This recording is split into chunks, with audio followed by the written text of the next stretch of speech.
Hello everyone. Today I'm gonna do just a little tour of my 400-hour oxygen not included base. So this base was made a really long time ago. By the time I stopped playing in this save, um it was when oxygen not included released as 1.0, and I um never tried out the new DLC that came out, all of that. So this is basically like post-launch. I started playing pre-launch and then stopped playing after launch. So this is a central base area. So I'm gonna go over each of the builds. Um, Disclaimer is that all of the things I've built in this area, um, like in the whole base, um, they are not uh, designs from the internet. I design everything myself because I think that's the fun of playing this game. Um, so I'm gonna start out with the headquarters. So things have probably changed in this game. I don't know how much has changed. It seems the deodorizers now needs power. Um, which alright, that's okay. Um, so up here we have the sleeping quarters. Of course, we have all of these paintings and artwork, so they're always happy. I think this is that is germs. So F8. So this is the decor. So I try to keep the decor at max where they live because that's important. Um, then all the floors are plastic. I do remember. I think that makes you, yeah, it makes you walk faster. The duplicates. I have airflow tiles, so um, the air can flow between all the floors. Um, I have oxygen getting distributed to every place. I don't know if this is still the same, but these doors, you could lock one of them and open the other one, and this would let airflow go through, but it would still work as divisions for each of the rooms. I do think it is... which one was it? I do remember there being... Oh, F11. Yeah, it still works, so you need to define these rooms. Oh, what? So it does seem that washrooms and all that got redefined in some updates, so some of these rooms do not work anymore, but that's alright. Um, yeah, this is where they sleep, best beds. Then down here, we got some research, some rooms so they can be happy, the cooking room, the eating room, massage room, of course, the teleporter and the job center and like crafting stations. Um, then we have all the showers and all the lavatories. Each of the duplicates has one. Um, Over here is where the water gets processed. So there was, I don't know if it's still this way in the game, but back in the day there used to be this thing where um, the duplicates could shower using water that has germs in it. Um, so basically, what I have here is all of these toilets and stuff. They output all of their dirty water into um, this area here. This like filter.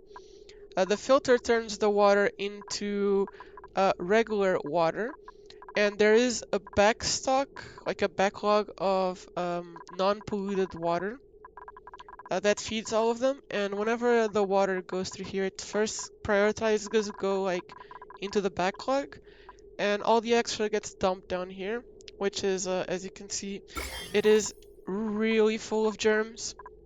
Another cool thing with the germs is I've added a bunch of these buddy bud plants. They produce these floral scent germs, and this is important. I have prioritized only getting duplicates that don't get don't have allergy to these germs. And this way, the thing about these germs is there can only be one type of germ in one area, like in one space, like block. Like all the different, furnitures can have germs, but inside one space, like one block, there can only be one type of germ. So if slime lung, or which is over here, if slime lung or something else like food poisoning gets in the air, it gets killed by these germs, so it doesn't, affect the base. Um, of course, I do have sinks here, so they wash their hands whenever they're going outside, so the germs don't spread. All the extra water, though, gets funneled to some other place, which we will look later. Um, then I have, of course, it is very important to keep the heat in check.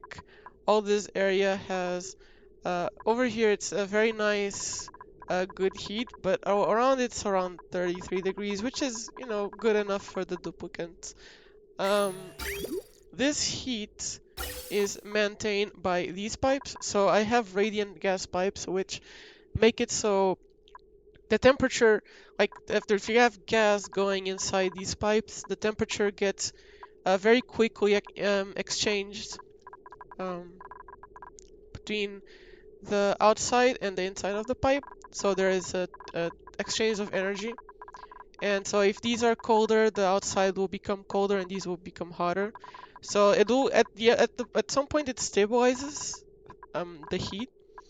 And so basically what this is I pump in cold air, and that cold air serves as like a sink. Like the cold hydrogen serves as a sink to get the temperature from inside. And then after I capture all of that temperature inside the hydrogen pockets, it then gets sent over to a cooling facility where I cool down the hydrogen again to keep the area cooled.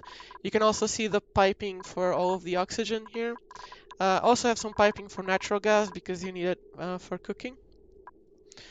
Um, Besides that, I don't have much more. I have the wiring, but the wiring isn't that interesting. Of course, I have two checkpoints here. One that heads out the top and one that heads out the bottom. They're full of atmosuit, so the duplicants don't get exposed to the elements because the outside is very horrible. I've made the outside unlivable. Um, but then they have these transit tubes, so they can get everywhere very fast.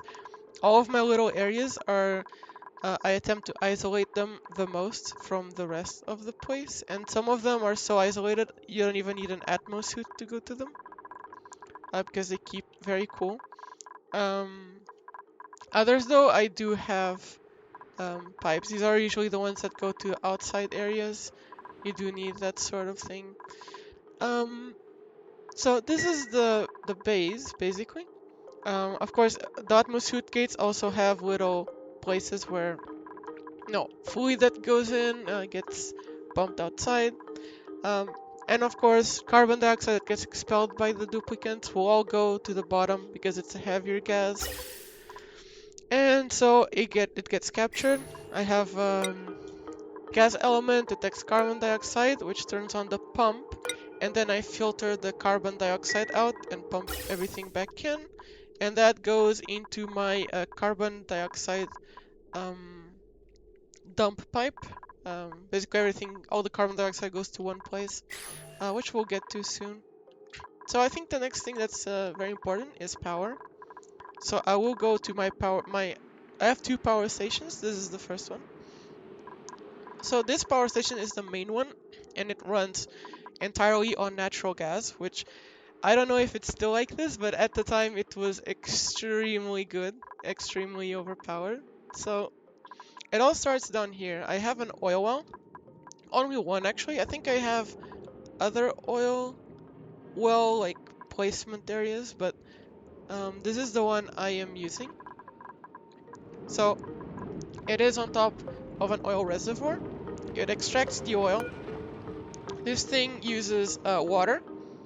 and I think it also uses energy, and it extracts pure oil, crude oil, so 3 kilograms per second.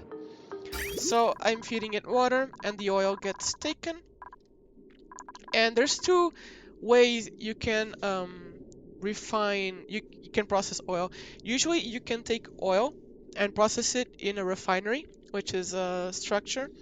Um, the thing is, refining it using this structure is very inefficient, because you put a lot of power into it. You get a profit of power, but it isn't that much, and you get a loss of refined oil, which it was like this at the time, which is petroleum here.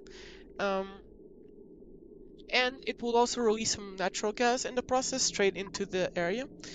But there is another really good process that is entirely lossless, and you get, well, there is a bit of loss, but that's in later stages, which is basically you put the oil into the world, you heat it up in the world, it turns into petroleum, and then if you heat it enough, it turns into sour gas, and then if you cool down sour gas, it separates into two parts, which is natural gas and sulfur. So you get solid sulfur and you get liquid natural gas.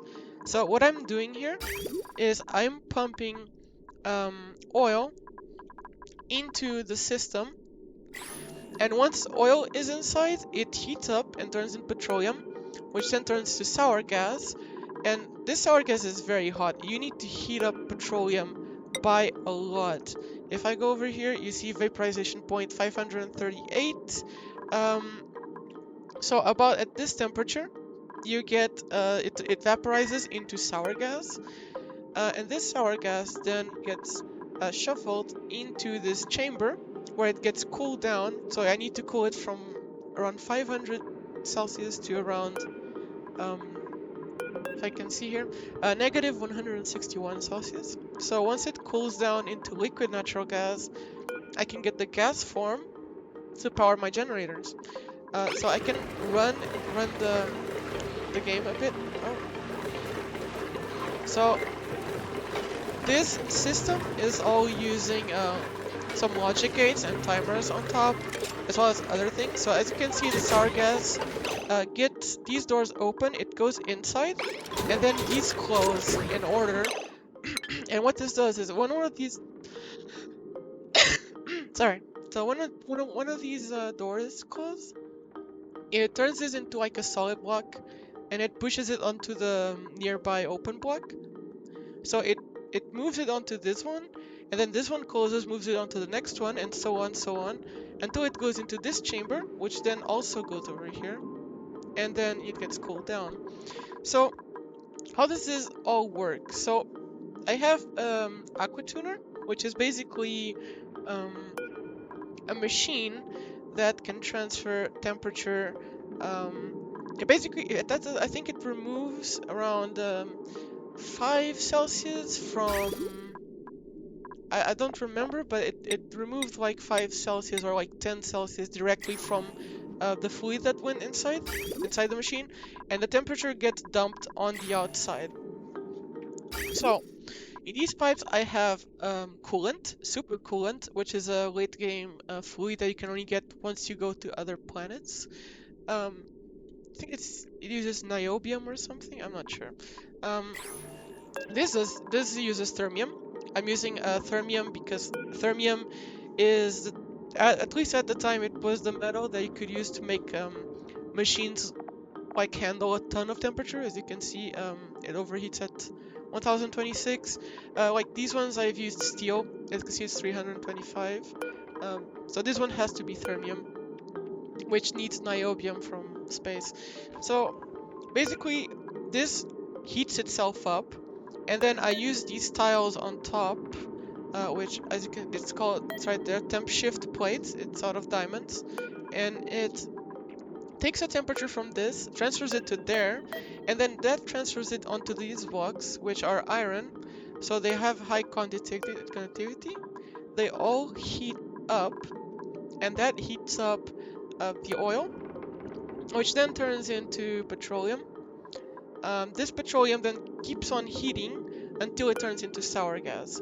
So then the sour gas gets put into this chamber, and basically what this chamber does is whenever this needs oil, which is done by this liquid shutoff, which I think it's F12.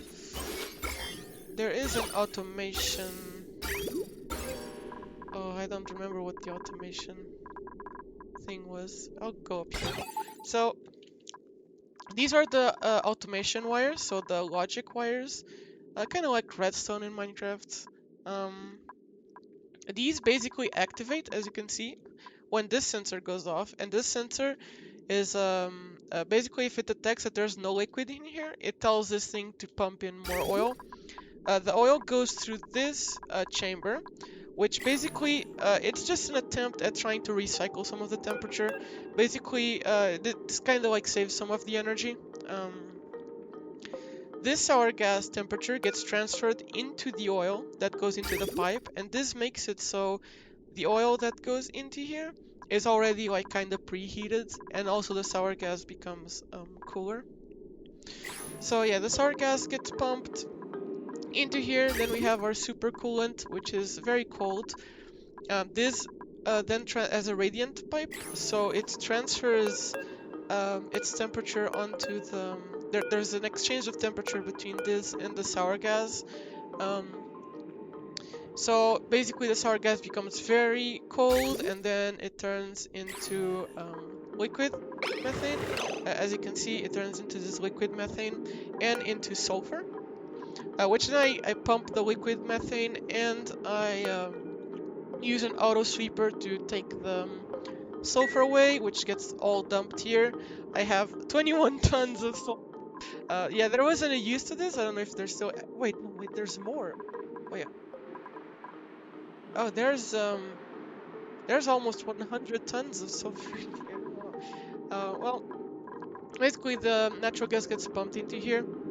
There is this aqua tuner, which also uses also cools down the super coolant. But this one is different than this one because it has an alternate path.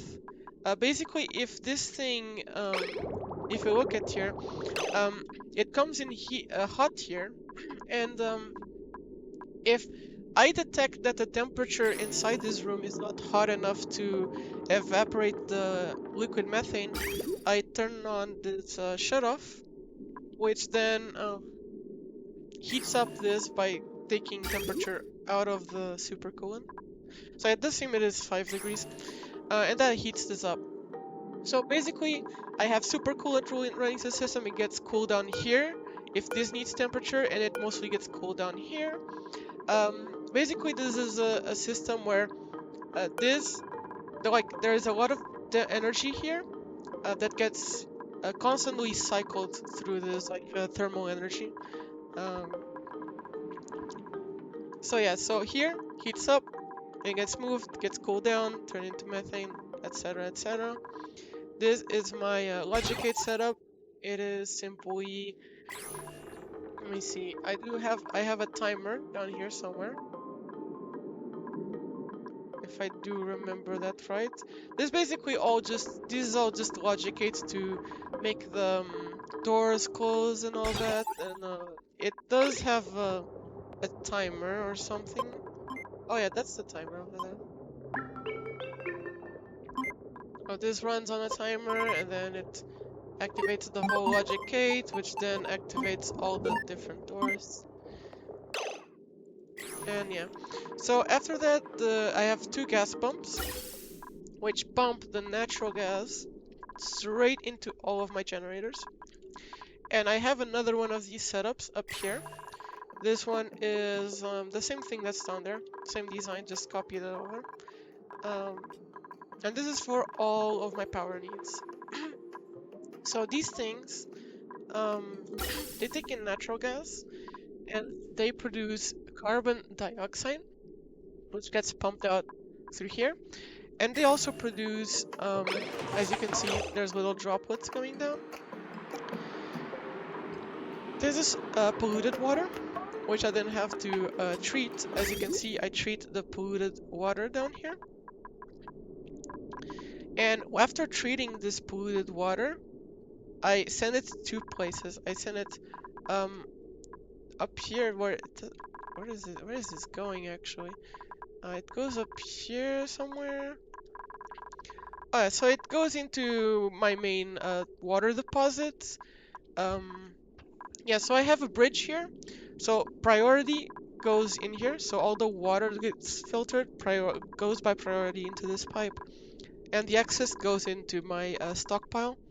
And of course, the priority goes back into this machine to extract more oil. And this actually is a net gain of water. And this water has no germs, the polluted water, so you can just sieve it and put it into your germless tank. This carbon dioxide goes through here. All of the carbon dioxide gets pumped into a single room, which is over here. This room is basically my carbon dioxide recycling. So basically in the game there's these molten slicksters. There's slicksters, but if it's hot enough, you can turn them into molten slicksters. So these dudes basically eat up carbon dioxide, and they produce what was it? I think they produce petroleum. Don't remember. Actually, that would be good to know right now. Let me see.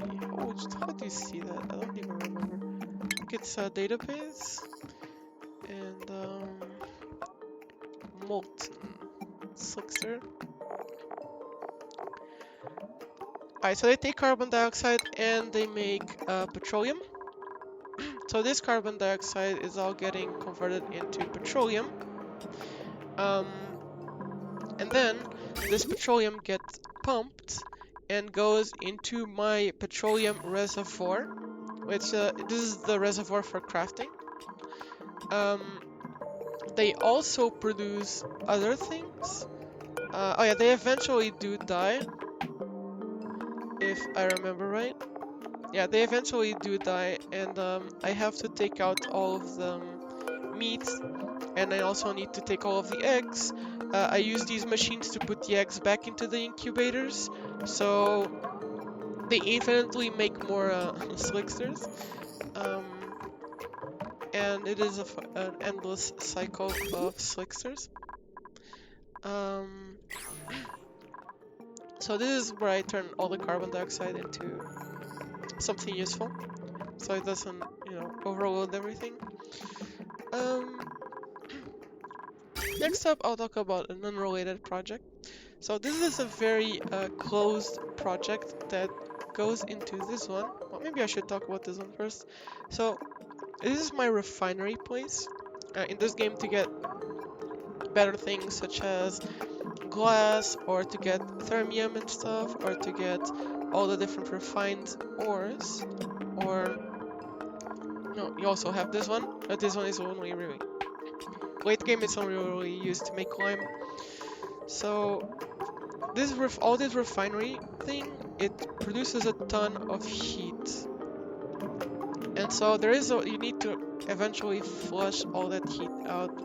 And the way I do that is from that oil that gets processed, all of the non-priority oil, so the excess, goes into this tank, which fills up with crude oil. And pretty much what happens here is I have this stuff. So this is the reservoir. So this is where the oil goes first, because once this oil gets pumped out, I need to quickly exchange the oil in order for things not to overheat. So the oil gets held here temporarily. And then over here, I have radiant pipes, which basically take all the heat. It's these 2 pipes here. Basically, you have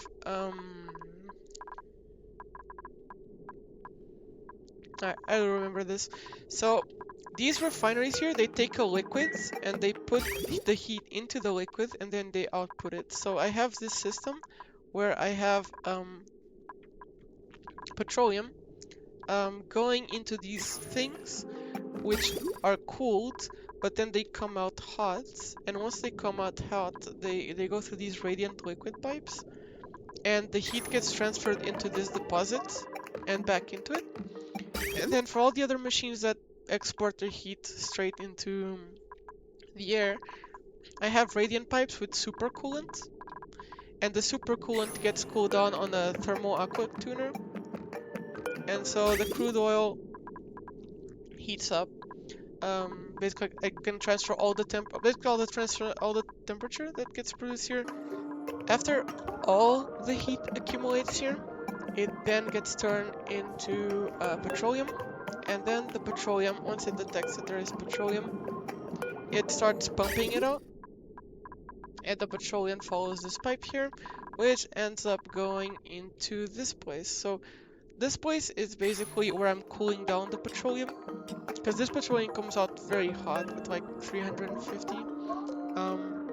So it goes into this place with all these metal tiles, and basically they take this system here basically takes the temperature from this, puts it into the steam area, and then these steam turbines, they take the steam and they turn it into both power, and they export half of the temperature gets destroyed and the other gets output onto this place.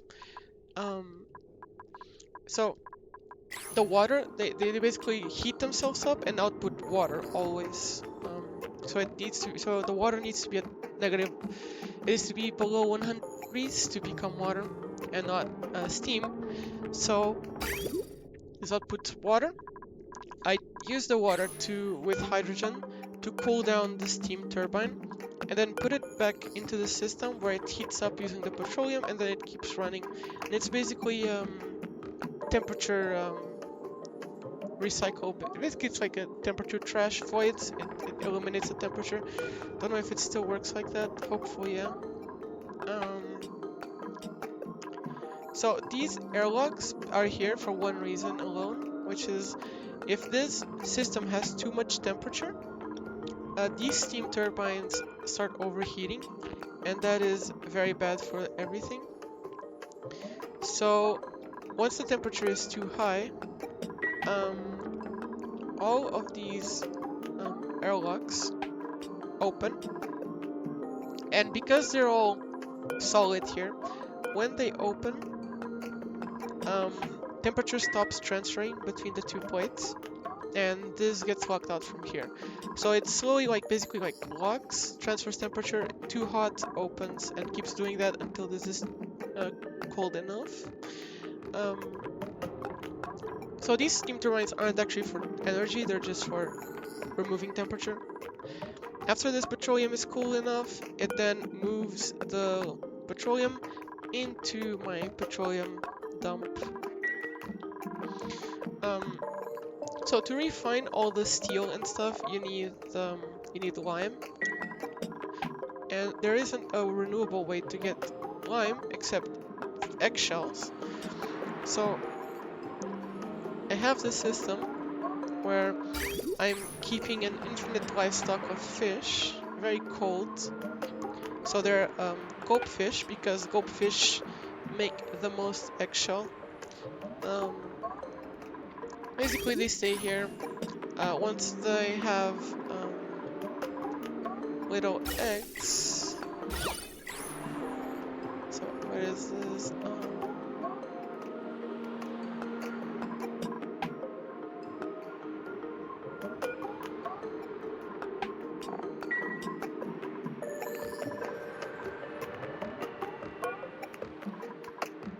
So let me see if I can figure out how this worked. Oh, I think I remember. So basically, the eggshells get put here, the eggs, they incubate, and after incubating, they drop the eggshells here. I do remember. See, so there's all those eggs there. this is for everything.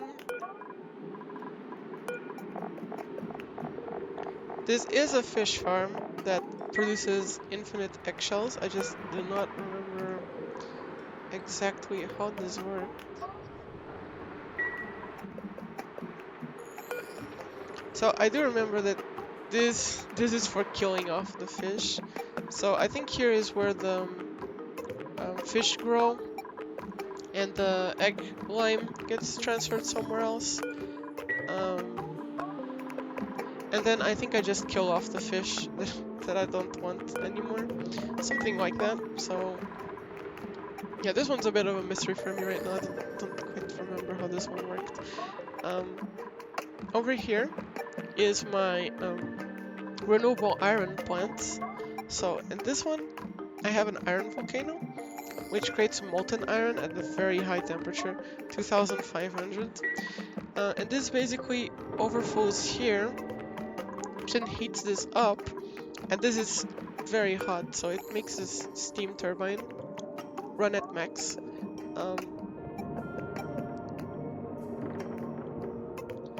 Yeah, so it turns the steam into water, which gets pumped back in, but then this heats up very fast. So I then have another turbine, which is cooling down this turbine using the supercoolant, using this system.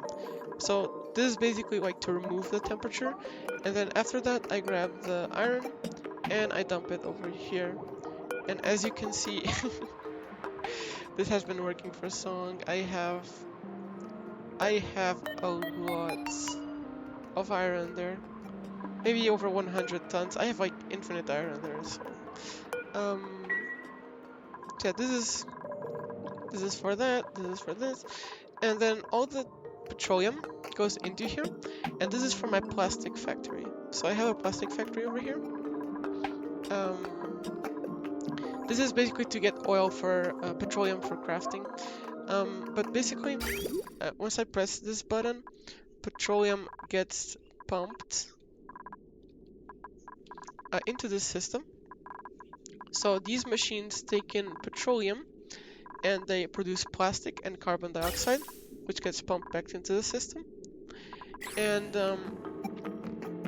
this place also needs to get cooled down because these produce a lot of temperature, so I have a little cooling machine. So you're gonna see a lot of these everywhere.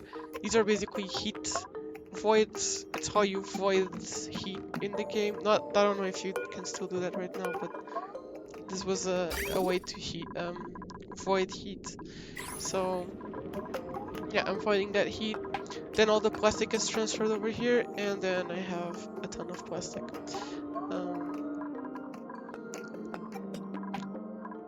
Up here is for dumping petroleum back into the system. Actually, to feed petroleum into the machine. Because yeah, here I bottle up petroleum and then I dump petroleum into pumps that then put the petroleum into the cycle. This is how I fill up my cooling cycles with petroleum. It's using this source. After that, here's my storage. Not much to say, just storage. Then over here is my water reservoir. All of the water goes into here, so this is all from my geysers. So any excess water I get here gets put into here. Any water from the generators goes in here, and any water from geysers also go in here. So I have this cool steam vent. It produces steam, which then gets cooled down, and then after cooling down, it gets pumped back in. This is the cooling system. Another thing. These thermal regulators, they're basically the same as the aqua things, but instead of liquids, they use gases. So I put in the gas, it comes out cold, and then, yeah, it does its whole cycle. So that's how you tame a vent, turn the steam into water. Because the vents and the volcanoes are the only renewable sources of certain resources. So that's basically everything down here. Here's another vent. This same vent goes back into the thing. So moving on to this place here. This is a very interesting place. This is the only thing I built after 1.0. They added these little dudes, the pips, and basically, if you have a natural tile, they will plant arbor trees there. I don't remember how, but they do plant it. And if they're the ones who plant it, they become natural trees. And by becoming natural trees, they don't need these hydroponic farms, and so they don't need water, they don't need anything, so they just grow on their own. Granted, they do grow slower, but they do grow. And this was basically a project that came up in my head. It's very wild. So once these trees grow, my duplicants harvest it, and they put it into the storage, which then gets emptied. That storage then goes up here. It gets dropped over here. There's so much wood there. There's like 500 tons there. So this wood gets grabbed by the auto sweepers and gets put into these ethanol distillers.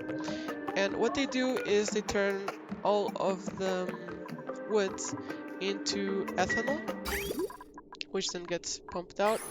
And they also produce carbon dioxide, which of course gets pumped away and into my carbon dioxide dump.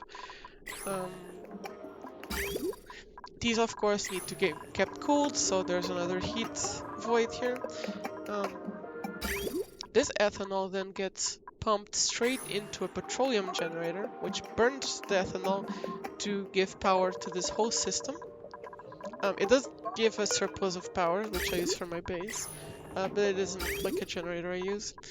The reason I do this is so I can get the polluted water. Then I take the polluted water and put it into a reservoir, and after that I put it into a water sieve, which turns it into normal water. Then this water gets dumped in here, and basically what this does is it pumps in the water, it puts in the system where it cools the water, then the water gets dumped back in. So once this empties, this dumps water from the generator here, and then it closes once it's full. And then while it's still hot, it will keep recycling this water through this system, and it will cool it more and more and more to its very low temperature. And this water, once it's cold enough, using this thermal sensor, it, instead of going back into the system, it goes out. You can see the water going, and then it's very cold, so it goes out. And after it goes out, it goes into here, which then gets fed into all these hydroponic farms. So the reason I need to cool down this water so low is because I'm growing slate wheat here, which is the most late game food. It's the one used for the best kind of food in the game. So all of the cold water gets pumped into them because they need cold water. And meanwhile, the area also gets cooled down by radiant pipe with supercoolants, which then goes into a cooling system. Which, by the way, this cooling system not only cools the water, not only cools the farm, but it also cools the colony. This is where I'm cooling the colony, and it's also where I'm cooling this place here, because it also needs to remain cool for these little dudes. So this cools the whole system. So over here, I put polluted dirt in to create dirt, because you need dirt for these. I have farm stations, so they make everything grow faster. It is using Yeah, you need these farm stations not only to produce fertilizer, at least I think you did produce fertilizer. Well, this dude basically comes here and produces fertilizer with something and fertilizes the plants. The plants being fertilized makes it so they grow faster. So you take dirt, water, they need low temperature, and they need to be immersed in oxygen within certain pressure. And then they produce the grains, so there's a ton of grains there. Um, so yeah, um, over here I think is where yeah, so if there's carbon dioxide, it also gets pumped out because duplicants walk around in here. Um, over here, so this sweet wheat can be used to make one of the best foods in the game. I think it's over here. It's the pepper bread. It takes sweet wheat and it takes pincha pepper nut, which it says it's not discovered, which is weird, but I am growing it right here. Anyways, I'm growing balm lily here, and I am growing. This is basically for crafting things. And you also need balm lily for these dudes, if I remember right. Yeah, they graze on balm lily, and they need hydrogen as the area. So yeah, they basically I need these guys for harvesting because they produce stuff that you need to make. Right. So these guys produce phosphorite. It's their output. So you give them, you grow these balm lilies for them. They output phosphorite, and you can shear them for reed fiber. And the reed fiber is used for crafting, but the phosphorite is what I'm looking for, because then it gets used for the fertilizer. Up here, I'm growing the pincha pepper plant with the pincher peppers, the pincha pepper nuts, which is the missing ingredient, but it's right here, whatever. And over here is just for, make the oh right, so make fertilizer here, and then it gets used on the farming station. Yeah, that's how it worked. So yeah, there's this whole system. Don't remember what this is for. Oh yeah, this is for, this produces natural gas when making the fertilizer. So it gets dumped outside. So yeah, this is kind of not fully functional right now. I'm not sure why. Oh, but yeah, this is this is basically for fertilizer and craftables. And up here is for foods. So foods area. Up here there is a natural gas geyser, which is always good. You always want some extra free gas. This one is actually not going into my generators, it's going straight into this place, which is my natural gas deposit for my base. So this gas is what gets pumped into the gas range. So that's mostly everything. So over here is where I'm producing oxygen. So I have electrolyzers here that take in water, and they produce hydrogen and oxygen. And this is a simple system where hydrogen gets separated from the oxygen because it's lighter. Of course, oxygen is produced at 2 to 1, so 2 oxygen and 1 hydrogen. The hydrogen just goes into hydrogen generators. I do keep a stockpile of hydrogen here, and the rest just goes into hydrogen generators to get recycle some power. Besides that, the oxygen gets outputted.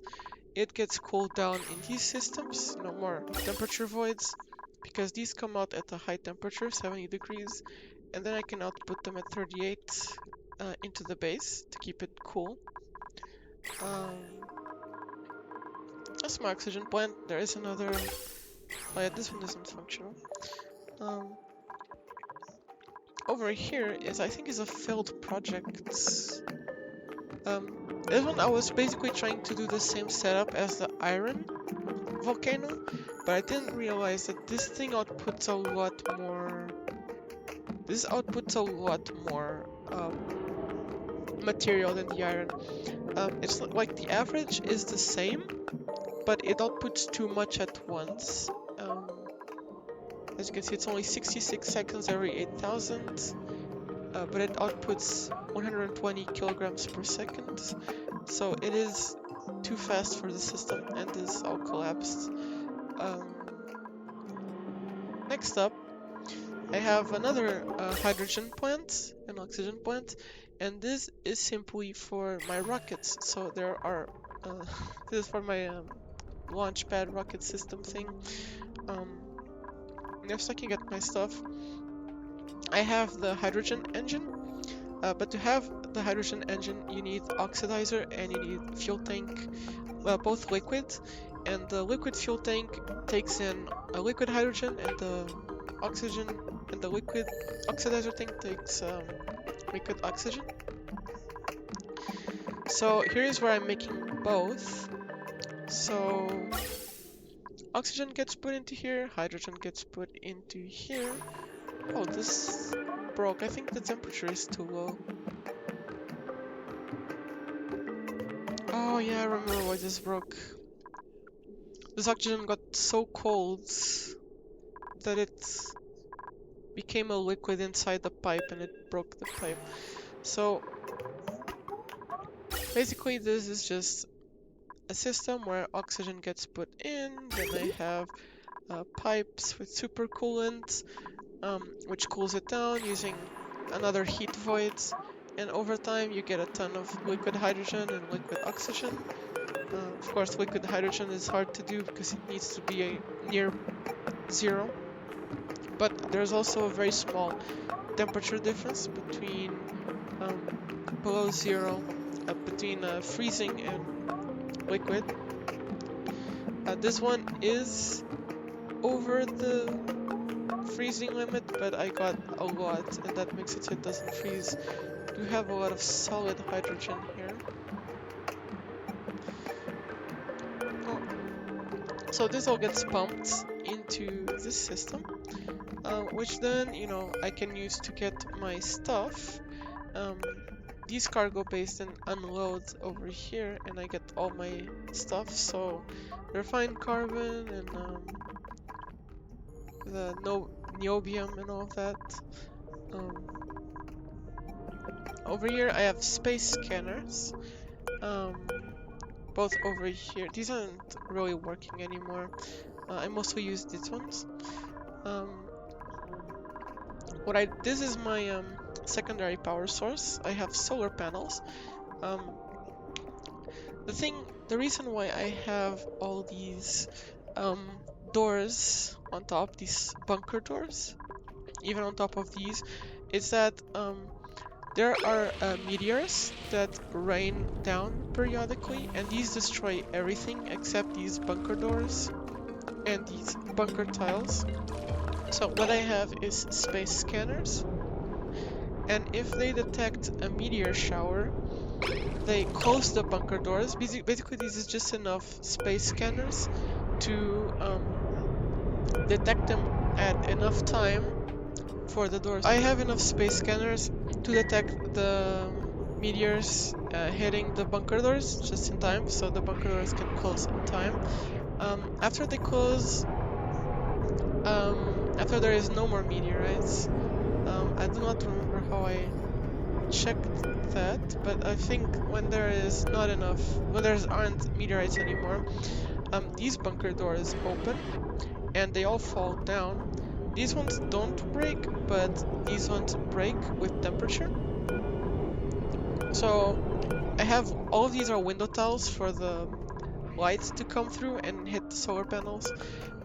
All the meteorite rubble falls here, and these rover miners then break all of the regolith, and I get some stuff from it, such as iron and you know, regolith. There is a ton of regolith there. Too bad it's useless. So this basically makes it so no meteorites strike the solar panels, and the solar panels can always work when there are no meteorites falling for extra power. And they're set up in this way because this is the most efficient way to put solar panels. These ones are running at half because half of them are covered by another solar panel. Um, so that's how I generate power. Then I do have some water. I do not remember where the water came from. So it comes from down there somewhere. Um, and these liquid valves are at 20 grams per second. So they output just enough water to keep these robo miners cold. As you can see, they get very hot because of the regolith, but this water cools them down by falling down. Then they turn into steam, and then the steam gets voided by the vacuum, and so it keeps the rover miners at low temperature. Over here is something I have disabled since, but it still works. I just gotta enable it. It is my telescope area, so this is for research. As you can see, this is a right now, but the regolith piles up here, and then these doors open, and these rover miners then destroy it, and they get fed water and all that. So that's how that system works. So up here I have my rocket, solar panel and research. Then I have my oxygen and hydrogen.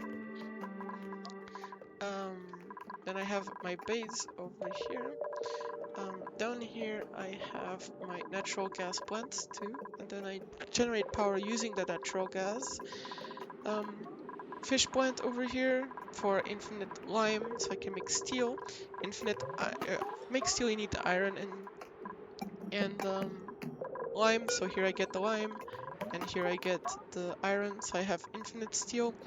And you need steel to make niobium, and niobium is infinite from space, so I can get infinite thermium. Um, Basically, my whole base is self-sustaining. It generates its own water, oxygen, food in a closed loop system that is infinite, so I never have to worry about my colony dying. Um, yeah, here I'm turning the carbon dioxide into petroleum, plastic plants, refinery, foods, and that's basically the whole place. I still want to figure out how this thing works. Maybe if I run it a bit, I can figure it out. I don't remember what the fish. So this dispenses foods. Right, so I think I'm supposed to have fishes over here. That's why it's confusing me. Um, these fish eggs.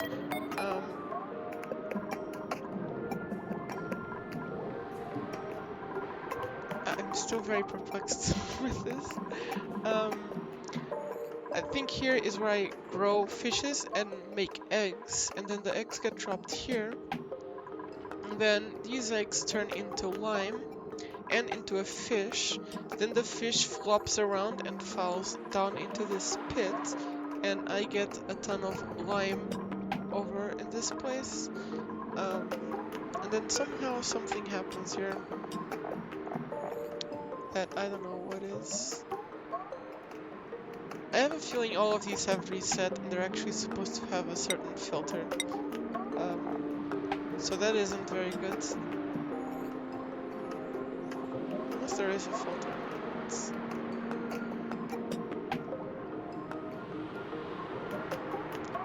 pretty sure these are supposed to have a filter. That might be why this is broken. But somehow this makes infinite fish and gives me infinite eggs. And this keeps the critters fed. So yeah, that's basically my infinite base tour. Um, yes, it was very long. I am sorry, but I really wanted to get into all of the details and explain how everything works. If there is something that you didn't understand, there's something you want me to explain, or something that I want to, let you know how I made it or something, um, feel free to ask. I'll be glad to respond to that. And well, that's about it. So I'm glad you enjoyed this very long tour, and I'll see you around.